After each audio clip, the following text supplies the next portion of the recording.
ప్రస్తుతం దేశవ్యాప్తంగా ఒక కీలకమైన అంశం చర్చ జరుగుతూ ఉన్నది. ప్రజలందరూ కూడా ఖర్చులు తగ్గించుకోవాలి, వెహికల్స్ వాడొద్దు, పబ్లిక్ ట్రాన్స్పోర్ట్ వాడాలి, గ్యాస్ తక్కువ వాడాలి, పెట్రోల్ తక్కువ వాడాలి, ఇట్లా అన్నీ కూడా పొదుపు మంత్రాలు చెప్తా ఉన్నది కేంద్ర ప్రభుత్వం. ఒక్కటి కాదు రెండు కాదు, ప్రతి అంశంలో కూడా మీరు పొదుపు పాటించాలి అని చెప్పి చెప్తా ఉన్నారు. కొన్ని రాష్ట్రాల్లో అయితే వీకెండ్స్లో పెట్రోల్ బంక్ క్లోజ్ చేస్తారు అనే పరిస్థితి కూడా ఇప్పుడు దేశంలో వచ్చింది. సో ఎందుకు మరి ఇంత క్రైసిస్ ఎందుకు వచ్చింది, ఎందుకు భారతదేశం ఇట్లాంటి ఒక తీవ్రమైనటువంటి పరిణామాలను ఎదుర్కొంటూ ఉన్నది? ఇట్లాంటి ప్రజలకు సమస్యలు వచ్చినప్పుడు ముందుండి కొట్లాడేది కమ్యూనిస్టులు. సో మనతో పాటు సిపిఎం రాష్ట్ర కార్యదర్శి జాన్ వెస్లీ గారు ఉన్నారు. మాట్లాడదాం, అసలు ఏం జరుగుతోంది, దేశవ్యాప్తంగా ఏం జరుగుతోంది, ఎందుకు ఇట్లాంటి పరిస్థితులు వచ్చినాయి వారిని అడుగుదాం. అన్న చెప్పండి, ఎందుకు ఇట్లాంటి పరిస్థితులు వచ్చినాయి అనుకుంటున్నారు? దీనికి కేంద్ర ప్రభుత్వ వైఫల్యం కారణం అనుకుంటున్నారా, లేకపోతే ఇంకేమైనా వేరే కారణాలు? ప్రధానంగా కేంద్ర ప్రభుత్వ వైఫల్యం ఒక ముఖ్యమైనటువంటి కారణం. ఈరోజు మొత్తం ప్రపంచంలో అమెరికా సామ్రాజ్యవాద దేశం ఇరాన్ మీద దాడి చేసి అక్కడ మీరు అణ్వాయుధాలు తయారు చేస్తున్నారు, చేయడానికి వీల్లేదని ఆ నెపం మీద దాడి చేశారు. దానికంటే ముఖ్యంగా ఈ ఆయిల్ మీద ఆధిపత్యం సంపాదించడం కోసమే అమెరికా సామ్రాజ్యవాదం చేస్తున్నటువంటి దాడులు ఇవి. వెనుజులా మీద దాడి చేసి అధ్యక్షుడిని తీసుకెళ్ళాడు, అక్కడ ఆయిల్ క్షేత్రాలంతా కూడా తమ స్వాధీనంలోకి తీసుకున్నాడు. అట్లాగే లాటిన్ అమెరికా దేశాలంతా కూడా వాటి మీద ఇచ్చేస్తున్నాడు.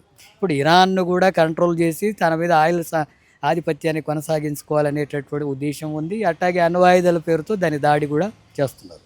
ఈ నేపథ్యంలో ప్రపంచంలో ఉండే మిగతా దేశాలు, రష్యా కావచ్చు, చైనా కావచ్చు, మిగతా దేశాలు యుద్ధం ఆపండి, యుద్ధం వల్ల ప్రపంచంలోనే ఆర్థిక సంక్షోభం ఏర్పడింది. ఇప్పటికే గ్యాస్ ధరలు పెరిగినాయి, సిలిండర్ ధరలు పెరిగినాయి, అట్లాగే పెట్రోల్ డీజిల్ ధరలు ఇప్పుడు పెరుగుతున్నాయి. ఆ తర్వాత ఇంకా దీనికి ఆగుతుందనే గ్యారెంటీ కూడా ఏమీ లేదు, ఇంకా పెరిగేటటువంటి పరిస్థితి ఉందని ఆర్థిక నిపుణులంతా కూడా చెప్తున్నారు. అయినా సరే మోడీ మాత్రం ట్రంప్ను వ్యతిరేకించడం లేదు, అమెరికా చేస్తున్నటువంటి యుద్ధాన్ని ఉపసంహరించుకోవాలని చెప్పడం లేదు. అమెరికా సామ్రాజ్యవాదం ముందు మోకరిల్లుతున్నాడు. దాని ఫలితంగానే ఇప్పుడు అలాంటి ఒత్తిడి ప్రపంచవ్యాప్తంగా దాని మీద ఒత్తిడి జరగక, యుద్ధం ఆపక ఆయిల్ సంక్షోభం ఏర్పడి ఇప్పుడు మొత్తం గ్యాస్ ధరలు పెరిగిపోయినాయి, అన్ని రేట్లు కూడా పెరిగినాయి, హోటల్లో రేట్లు పెరిగిపోయినాయి, హాస్టళ్ళు మూతపడుతున్నాయి, అట్లాగే నిత్యావసర సరుకుల ధరలు కూడా విపరీతంగా పెరుగుతున్నటువంటి పరిస్థితి ఉంటే ఇప్పుడు మళ్ళీ పెట్రోల్ డీజిల్ ధరలు పెరిగినాయి. పెట్రోల్ డీజిల్ ధరలు పెరగడం అంటే ఇంకా మొత్తం మీద కూడా అన్ని నిత్యావసర సరుకుల మీద దీని ప్రభావం ఉంటుంది. గ్యాస్ మీద ధరలు ఇంకా కొన్నిటికి పరిమితం ఉంటుంది, కానీ పెట్రోల్ డీజిల్ అలాంటిది కాదు. కేవలం రవాణా సమస్యనే కాదు, రవాణా అంటే మనుషుల రవాణానే కాదు కదా, మొత్తం నిత్య సరుకుల రవాణా కూడా ఉంటుంది. దానివల్ల ధరలు పెరిగిపోయి సామాన్యమైనటువంటి ప్రజలకు తీవ్రమైన ఇబ్బంది ఉంటుంది. అంటే ఒక ప్రధానమంత్రిగా ఇట్లాంటి పరిస్థితులు వస్తాయని అవగాహన ఉంటుంది కొంత, కానీ ఉండి కూడా ఎందుకు ముందు నుంచి కూడా ఎప్పుడు ఏ ఒక్కరోజు కూడా యుద్ధం ఆపాలి, మీరు ఇట్లాంటి పరిస్థితులు వద్దు, దేశం ఇబ్బందులు పాలవుతుంది, ప్రపంచ ఇబ్బందుల పాలవుతుంది అని ఏ రోజు కూడా మోడీ మాట్లాడలేదు. అంటే ఎందుకు అనుకోవచ్చు, గతంలో ఎపిస్టీన్ ఫైల్స్ అనేది ఒకటి జరిగింది. సో దానివల్లనే ఈయన ఏదైనా భయపడ్డా, ఎందుకు ఇట్లా సరెండర్ అయ్యారు అనుకో? జనరల్గా ఈ భారతదేశంలో ఆర్ఎస్ఎస్ చరిత్ర చూసినా, బీజేపీ చరిత్ర చూసినా అది సామ్రాజ్యవాదానికి అనుకూలంగా లొంగి ఉండేటటువంటి స్వభావంతో పెరిగినటువంటి సంస్థలు అవి. దేశ స్వాతంత్రం కోసం బ్రిటిష్ వాళ్ళకు వ్యతిరేకంగా దేశ ప్రజలంతా పోరాడుతున్నప్పుడు ఆర్ఎస్ఎస్ పోరాడలేదు, వాళ్ళకు అనుకూలంగా వివరించింది. అట్లాగే ఇప్పుడు దేశవ్యాప్తంగా అమెరికా సామ్రాజ్యవాదాన్ని ప్రపంచ దేశాలు వ్యతిరేకిస్తుంటే, దేశ ప్రజలు వ్యతిరేకిస్తుంటే బీజేపీ మాత్రం వాళ్ళ ముందు మోకరిల్లుతుంది. అంటే సామ్రాజ్యవాదానికి అనుకూలంగా ఉండే ధోరణి దాని రక్తంలోనే ఉంది. ఆ నేపథ్యంలో జరుగుతుంది. అట్లాగే ఇప్పుడు ఉండేటటువంటి అమెరికాకు వ్యతిరేకంగా మాట్లాడేటటువంటి విషయాలతో కాకుండా, అట్లాగే ప్రపంచం మీద ఈ ప్రభావం పడుతున్నాయి కదా, ఆర్థిక సంక్షోభం ఏర్పడుతుంది అనే విషయాన్ని కంట్రోల్ చేయడానికి కూడా తగిన చర్యలు ఇప్పుడు చైనా ఉంది. ఇలాంటి సమస్య వస్తుందని గమనించి ముందే ఆయిల్ క్షేత్రాలంతా కూడా స్టాక్ చేసి పెట్టుకున్నది. దాంట్లో దేశంలో ఇప్పటివరకు ధరలు పెరిగే పరిస్థితి లేదు, ఇంకా కొంతకాలం జరిగినా కూడా ఉంటుంది. మరి మోడీకి కూడా అది ఉండాలి కదా, ఆ జాగ్రత్త ఉండాలి కదా. ముందే అర్థమైపోయిన తర్వాత ఈ చర్యలు తీసుకోలేదు అంటే ప్రజలు ఎట్టయినా పర్వాలేదు, తనకు అధికారం ఉండాలనే ధోరణి కనపడుతుంది. అందుకని ఇప్పుడు ఏమంటున్నారు, ఇప్పుడంతా కూడా మీరు రవాణాలు తగ్గించుకోవాలా, ఇంటి నుంచే పని చేయాలా, పెట్రోల్ వాడండి, కొనుగోలు మానేయండి అని ఉచిత సలహాలన్నీ కూడా ఇస్తున్నాడు. అంటే మరి పేదవాడు అంటే ఇంత పెద్ద దేశంలో అవన్నీ బంద్ చేసుకొని కేవలం పబ్లిక్ ట్రాన్స్పోర్ట్ ద్వారా పోయి రావడం, ప్రభుత్వ ఉద్యోగులు కూడా వర్క్ ఫ్రమ్ హోమ్ చేయడం, ఇవన్నీ సాధ్యమైతే అంటారా? 140 కోట్లకు మంది పైగా ఉన్నటువంటి జనాభా ఉన్నటువంటి దేశంలో ఇప్పుడున్నటువంటి ప్రభుత్వ రవాణా సౌకర్యాలు కల్పిస్తున్నవి ఏ మూలకు సరిపోవు. మనం చూస్తున్నాం కదా, మొత్తం అంతా కూడా ప్రైవేటు వాహనాలు ఇంత పెద్ద ఎత్తున ఉండంగా కూడా ఆ, మనం అవి కూడా సరిపోవడం లేదనేది మనకు కనబడుతుంది. అందుకని వాటి మీద ఆధారపడి ఇవి సాధ్యం కాదు. ప్రజలకు ఈ రకమైనటువంటి పెట్టి మళ్ళీ ధరలు పెంచడానికి జరిగే కుట్ర. ఇప్పటికే ₹3 చొప్పున పెట్రోల్ డీజిల్ మీద పెంచాడు. మళ్ళీ కూడా పెరిగే అవకాశం ఉంటుందని చెప్పి ఆర్థిక నిపుణులు అంటున్నారు. అంటే ఇది ఇంకా పెరిగే అవకాశం ఉంది. అంటే సామాన్యమైనటువంటి ప్రజలు ఏం తగ్గించుకోవాలా? ఇప్పుడే అన్ని వాళ్ళకి ఇప్పటికే పని చేస్తే పూట గడిచేటటువంటి స్థితి ఉంది. ఆ పూట గడవని స్థితి కూడా వస్తే వాళ్ళు ఇంకా మలమల మాడి చావాల్సిన పరిస్థితి వస్తుంది పేద ప్రజానికానికి అంతా కూడా. కరోనా కంటే తీవ్రమైన సంక్షోభాలు ఇప్పుడు ఏర్పడబోతున్నాయి. అందుకని ఇప్పటికైనా దేశంలో ఉండే ప్రభుత్వం ఈ యుద్ధాన్ని వ్యతిరేకించడానికి పూనుకోవాలా. ఆ రకమైనటువంటి ఒత్తిడి ప్రపంచవ్యాప్తంగా అన్ని దేశాలతో కలిసి తీసుకురావాలి ఒకటి. అట్లాగే ఈ ఆయిల్ ధరలు ఇష్టానుసారంగా పెంచుతున్నటువంటి సంస్థలు, కార్పొరేట్ సంస్థల కుట్రలు కూడా ఇందులో ఉన్నాయి.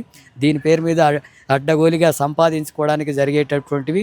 మొన్నటి వరకు మన దగ్గర ఆయిల్ నిక్షేపంగా ఉంది, ఏ సమస్య లేదు, ఇబ్బందులు లేవు అంటున్నారు. ఎన్నికలు అయిపోయినప్పుడే, ఈ 5 రాష్ట్రాల ఎన్నికలు అయిపోయినప్పుడే పెంచి పడేస్తున్నారు. ఆ రకంగా ఒకవేళ నిజంగానే ఆయిల్ అంతా కూడా ఉంటే కూడా ధరలు పెంచి కోట్లు సంపాదించాలి అనేటటువంటి ఉద్దేశం దీంట్లో కనబడుతుంది. ఇంకొకటి, ప్రధానమంత్రి ఎప్పుడైనా ఒక రాష్ట్రానికి వస్తే రాష్ట్రానికి ఏమైనా ప్రకటించి పోతాడు కావచ్చు, ఏమైనా పథకాలు ఇస్తాడు, నిధులు ఇస్తాడని అనుకుంటాం. కానీ మన రాష్ట్రానికి వచ్చినట్టు ప్రధానమంత్రి మీరు పెట్రోల్ వాడకండి, డీజిల్ వాడకండి, బస్ ఎక్కండి, వంట గ్యాస్ తగ్గియండి వాడకం, ఇట్లాంటి రిస్ట్రిక్షన్స్ పెట్టిపోయారు. ఎట్లా చూస్తున్నారు మీరు? వాస్తవానికి తెలంగాణ రాష్ట్రానికి వచ్చినప్పుడే తెలంగాణకు ప్రభుత్వం ఏమి హామీలు ఇచ్చిందో వాటిని పరిష్కరించాలనేటటువంటి ఉద్దేశం ప్రభుత్వానికి ఉండాలి. ఇక్కడ ఉండే అనేక సంస్థలు, పార్టీలు, సిపిఎం పార్టీతో సహా ఆయన ముందు రాకముందే ఏ విషయాల మీద మీరు హామీలు ఇచ్చారో అవి అమలు చేయండి అని కూడా తెలియజేయడం జరిగింది. ఇప్పుడు రాష్ట్రానికి సంబంధించి బయ్యారం ఉక్కు ఫ్యాక్టరీకి సంబంధించి ఏం మాట్లాడలేదు. అట్లాగే పాలమూరు రంగారెడ్డి ప్రాజెక్టుకు సంబంధించి జాతీయ హోదా ఇవ్వాలంటే ఇవ్వడం లేదు. అట్లాగే రాష్ట్రానికి రావాల్సినటువంటి నిధులు రావడం లేదు. సంక్షేమ పథకాలకు నిధులు కోత పెడుతున్నారు. ఉపాధి హామీకి సంబంధించినటువంటి పని తగ్గిచ్చేశారు. అట్లాగే దానికి నిధులు తగ్గిస్తున్నారు. అట్లాగే రైతు విత్తన బిల్లు తీసుకొచ్చి రైతులను తీవ్రమైన ఇబ్బందులకు గురి చేస్తున్నారు. విద్యుత్ సవరణ బిల్లు తీసుకొచ్చి ఇప్పుడు ప్రైవేట్ పరం చేసి ఇప్పుడు విద్యుత్ ఛార్జీలు కూడా పెరగబోతున్నాయి త్వరలోనే. అది ప్రైవేట్ పరం చేసిన తర్వాత వాళ్ళు ఇష్టానుసారంగా ఫీజులు పెంచుకుంటారు. అడవి హక్కుల చట్టాన్ని సవరించి అడవుల్లో ఉండే లక్షల ఎకరాల భూములంతా కూడా మొత్తం కార్పొరేట్ సంస్థలకు అమ్మేసి అక్కడ మొత్తం ఖనిజాలను దోపిడీ చేసుకోవడానికి అనుకూలంగా వస్తున్నారు. అంటే మొత్తంగా చూసినప్పుడు కార్మికుల చట్టాలన్నీ నిర్వీర్యం చేశాడు. కార్మికులు, రైతులు, కూలీలు, దళిత, గిరిజన, బలహీన వర్గాలు, మైనార్టీలు, వీళ్ళ సంక్షేమానికి సంబంధించినటువంటివన్నీ కూడా కాలరాసి కేవలం కార్పొరేట్ సంస్థల ప్రయోజనాల కోసమే ఈ ప్రభుత్వం పనిచేస్తుంది. అందుకని ఈ వ్యతిరేకత ప్రజల్లో ఇప్పటికిప్పుడే అర్థమవుతుంది. అక్కడక్కడ బెంగాల్లో తృణమూల్ కాంగ్రెస్ మీద ఉన్న వ్యతిరేకత వల్ల అధికారంలోకి వచ్చి ఉండొచ్చు. అస్సాంలో కాంగ్రెస్ వైఫల్యం వల్ల రావచ్చు. కేరళలో 10 సంవత్సరాలు సిపిఎం పార్టీ అధికారంలో ఉండడం వల్ల కొంత నెగిటివ్ ఉన్నటువంటి దాంతోపాటు బీజేపీ చేసినటువంటి కుట్రలు కూడా అక్కడ కొంత ఓటమికి కారణం అయి ఉండొచ్చు. కానీ దీని ఫలితంగానే దేశంలో ఇంకా తానే అనుకున్నట్టుగా నడుస్తుంది అనుకుంటే అది జరిగే సమస్య కాదు. ప్రజల్లో వ్యతిరేకత పెరుగుతుంది. ఆ ప్రభుత్వాన్ని గద్దె దించడానికి పూనుకునే స్థితులు కనబడుతున్నాయి. భవిష్యత్తులో ఉంటుంది అది. ఇంకొకటి, రాష్ట్రంలో రైతులు ప్రస్తుతం చాలా ఇబ్బందులు పడుతూ ఉన్నారు. మొక్కజొన్న కావచ్చు, వరి కావచ్చు, చాలా పేరుకుపోయి ఉన్నాయి, కొనడం లేదు, వర్షాలు పడుతూ ఉన్నాయి, తడిసిపోతూ ఉన్నది, ప్రభుత్వం కొనుగోలు చేయట్లేదని చెప్పి రైతులు ఆందోళన వ్యక్తం చేస్తూ ఉన్నారు. అట్లాగే తరుగు కూడా 3 నుంచి 4 కిలోలు తరుగు తీస్తున్నారు అని చెప్పి కూడా చెప్తా ఉన్నారు. సో వీటి మీద మీరు సిపిఎం పార్టీకి ఎట్లాంటి కార్యక్రమం చేయబోతా ఉన్నారు? ఇప్పటికే మన రైతుల దగ్గరికి వెళ్ళే ఆలోచన మనం చేస్తున్నారు? రాష్ట్ర వ్యాప్తంగా ఈ 10 రోజులంతా కూడా సిపిఎం పార్టీ నాయకులు, కార్యకర్తలు మార్కెట్ యార్డులకు, కొనుగోలు కేంద్రాలకు పర్యటన చేయడం జరిగింది. అక్కడ స్థానికంగా ఎక్కడెక్కడ ఆందోళనలు కూడా చేయడం జరిగింది. వాళ్ళకు ఉన్నటువంటి దాంట్లో రోజుల తరబడి అక్కడ ధాన్యం ఉండాల్సి వస్తుంది, కొనుగోలు జరగడం లేదు. అట్లాగే వర్షాలు పడి పంటలు ధాన్యం నష్టపోతుందని చెప్పి ఈ 3-4 రైతులు చనిపోయినటువంటి ఘటన కూడా జరిగింది. ఆ రకంగా మార్కెట్ల దగ్గరికి పోతే సంచులు దొరకడం లేదు, లారీలు రావడం లేదు, అట్లాగే ధర సరిగా ఇవ్వడం లేదు. అలాగే వచ్చి కొన్న తర్వాత డబ్బులు చాలా ఆలస్యంగా ఇస్తున్నారు. ఇలాంటి తీవ్రమైనటువంటి సమస్యలన్నిటి కూడా రైతులకు ఇబ్బందులు ఎదుర్కొంటున్నారు. మార్కెట్ యార్డ్లో అదే ఉంది, అట్లాగే కొనుగోలు కేంద్రాలన్నింటిలో కూడా ఇలాంటి స్థితే ఉంది. వీటిని పరిష్కరించడంలో ప్రభుత్వ వైఫల్యం పూర్తిగా కనబడుతుంది. అందుకే వాటి మీద మొత్తం రాష్ట్ర వ్యాప్తంగా అన్ని జిల్లా కలెక్టర్ కార్యాలయాల ముందు కూడా ధర్నా కార్యక్రమాన్ని మొన్న 11వ తారీఖున చేశాం. ప్రభుత్వం స్పందించి అరికడతాం, చర్యలు తీసుకుంటామని చెప్పి అంటున్నారు అధికారులు. అట్లాగే ముఖ్యమంత్రి కూడా అంటున్నాడు. కానీ అది పరిష్కారం జరగలేదు.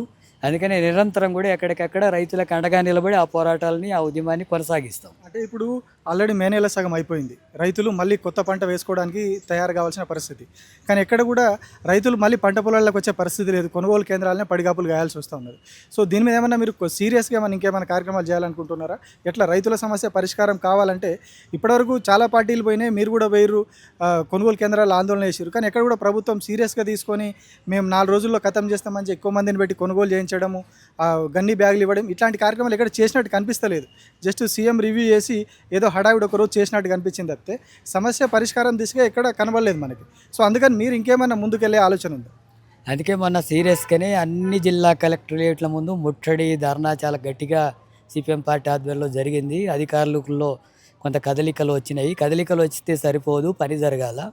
ఆ పని జరిగేటట్టుగా చర్యలు తీసుకోవడానికి మళ్ళీ మార్కెట్ యార్డ్ల దగ్గర అన్నిటి కూడా మా పార్టీ నాయకులు రెగ్యులర్గా వెళుతున్నారు. అక్కడ ఉండి ప్రజలకు నష్టం జరగకుండా, రైతులకు నష్టం జరగకుండా ఉండే చర్యలకు ఎక్కడికెక్కడ స్థానికంగా ఉండే పార్టీ నాయకులు వ్యవహరిస్తున్నారు. అట్లా ఈ సమస్య పరిష్కారం కోసం రైతులకు అండగా నిలబడి వాళ్ళకు అనుకూలంగా ఆ సమస్య పరిష్కారం కోసం మద్దతుగా నిలబడి పోరాటాన్ని కంటిన్యూ చేస్తాం.